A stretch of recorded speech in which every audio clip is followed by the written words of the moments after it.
Base nomor 1, Tonhal Trap.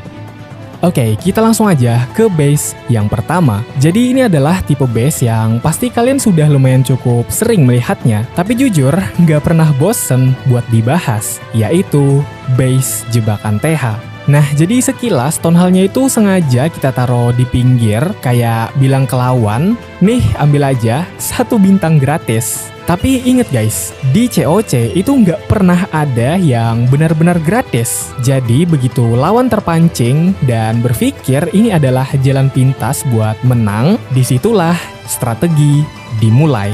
Konsepnya simple tapi cukup mematikan. Kita tumpuk semua jenis jebakan di area TH. Jadi begitu pasukan lawan turun, duar ya kan, formasi mereka langsung hancur total. Bahkan sebelum serangannya benar-benar dimulai. Jadi pas mereka masuk ke zona berbahaya ini, pasukannya bakal banyak yang mati. Dan pertahanan kita yang berada di sisi berlawanan ini tinggal beresin sisa-sisa dari pasukan lawan yang masih mencoba untuk bertahan. Jadi intinya buat kalian yang suka mengontrol emosi lawan dan pengen bikin mereka kena mental di awal serangan, base ini adalah jawaban yang paling pas. Dan oh ya, untuk isi bantuan klan kastilnya, kalian bisa isi dengan ini. Base nomor 2, asimetris base. Oke, kita masuk ke base nomor 2. Di sini kita punya tipe base asimetris. Dan sesuai namanya, base ini tuh nggak rapi, nggak seimbang, pokoknya jauh lah dari kata estetik. Tapi justru disitulah letak kekuatannya, disitulah letak asiknya. Lawan kalau ketemu base dengan tipe seperti ini biasanya bakal langsung nge-lag otaknya. Mereka bakal bingung, ini masuknya dari mana yang enak? Karena nggak ada sisi yang kelihatan lemah atau pintu masuk yang jelas. Nah, momen ragu itulah yang kita incar dari lawan. Begitu lawan ragu sedikit aja pas nurunin pasukan pembuka, biasanya funneling mereka bakal langsung berantakan. Pasukan yang harusnya masuk ke tengah malah belok-belok nggak jelas. Ya kayak anggaran yang disalurkan pemerintahan suatu negara lah gitu. Kan sama tuh nggak jelasnya. Nah oke, sementara pertahanan kita di dalam tetap santuy nembakin pasukan lawan dari jauh. Jadi singkatnya, base asimetris ini tugasnya cuma satu, bikin otak lawan bekerja 2 kali lebih keras sampai strateginya buyar sendiri. Nah, untuk isi bantuan klan kastilnya, kalian bisa isi dengan ini. Base nomor 3, ring base. Lanjut lagi kita ke tipe ring base alias base cincin. Nah, jadi tipe base ini kelihatannya simple banget.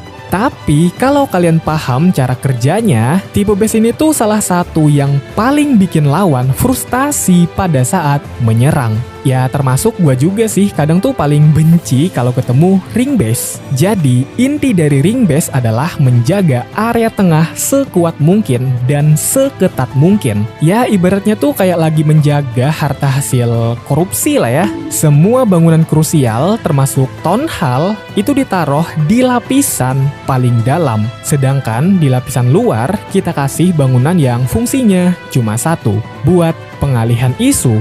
Jadi salah satu yang bikin ring base ini kuat adalah cara dia menjebak rute pasukan lawan. Pasukan tipe spam kayak naga atau juga witch mungkin biasanya bakal cuma muter-muter di area luar doang. Karena memang target terdekatnya kita taruh di sana semua. Nah jadi selama mereka asik muter-muter di luar, pertahanan kita punya cukup banyak waktu buat ngabisin mereka satu persatu. Intinya, kalau mereka nggak punya rencana matang buat nembus ke tengah, ya udah, tonhal kalian bakalan aman sentosa, nggak kesentuh sama sekali. Jadi sekali lagi, kalau kalian nyari base yang kuat buat nahan 1 bintang, ring base adalah pilihan paling teratas. Dan untuk isi bantuan klan kastilnya, kalian bisa isi dengan ini. Base nomor 4, simetris base.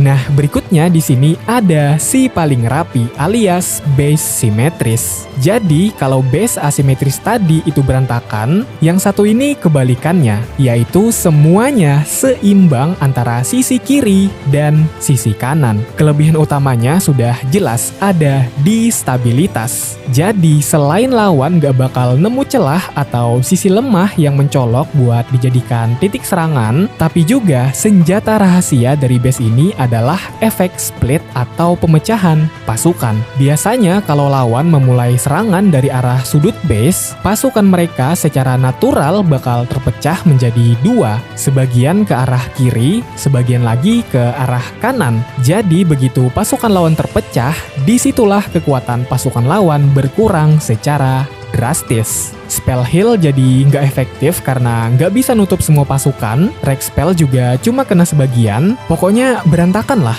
kayak masa-masa pemerintahan.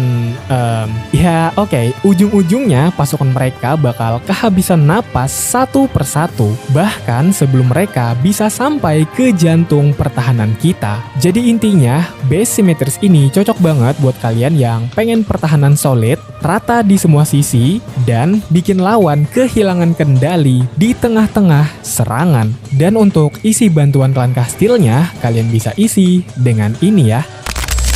Base nomor 5, Aesthetic Base. Nah, seperti biasa untuk penutup ada base bonus. Mungkin buat kalian yang lagi berfokus pada progres, pengen upgrade bangunan lebih tertata, base ini bisa jadi opsi pilihan sih. Intinya, ini base buat kalian yang lagi pengen main dengan mode santuy dan menikmati progres harian.